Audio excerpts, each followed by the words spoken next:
Me fushën hapur, një turm përballë një individi dhe pa oponencë nga mazhoranca indiferente, Berisha u shfaq triumfator një ditë pas seancës kuvendore të Altindumanit. Gjatë seancës, ai u mundua të shmangte shikimin sy më sy me prokurorin e akuzës ndaj tij, por të martën nga selia, po i se kishte para të vjedhurazi nga koka e poshtë. Por të gjitha ata që njohin gjuhën e trupit, kjo ishte e vërteta e tij.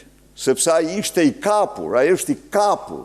Pra duket se pakti i heshtur ishte që mazhoranca, e lënduar nga pickimet e shumta penale të SPAK-ut, t'i linte hapur fushën opozitës dhe në kuvent të flitej për korrupsionin e socialistëve, por jo për dosjet e Berishës. Dhe kështu, mes zhurmës e heshtjes, Rama dhe Berisha takohen sërish në një pikë, po për SPAK, kush e heton Dumanin?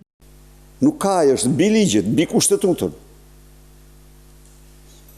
Ai është vetëm direkt i varur nga Edi Rama. Po të kishte kompetencë, do të niste hetimin kryesisht. Ja urdhë ku del problemi i tij. Doktori ndihet jo komfort para drejtësisë, por edhe Rama nuk është rehat para partisë. Sidomos, ditën kur Veliaj i ka shpallur luftë i shkryetarit tij, por miqtë e vërtet njihen në ditë të vështira. Berisha ofroi të martën një gjithë ulliri për kërkesën e Ramës për një kuvent me 101 deputet, me një kusht të vogël, që ai vetë të jetë senator. Por në qoftë se është problemi për të përcaktuar senatin e Republikës në kushtetut, po, jam gati, s'kemi as i kompleks aty ne.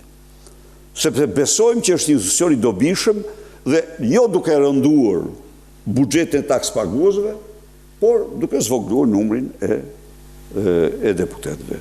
Në fund nga këto pakte, humbasin rivalet e dyve, të tretët, problematike të vegjël, si partitë e reja opozitare, Dumani dhe Erion Veliaj.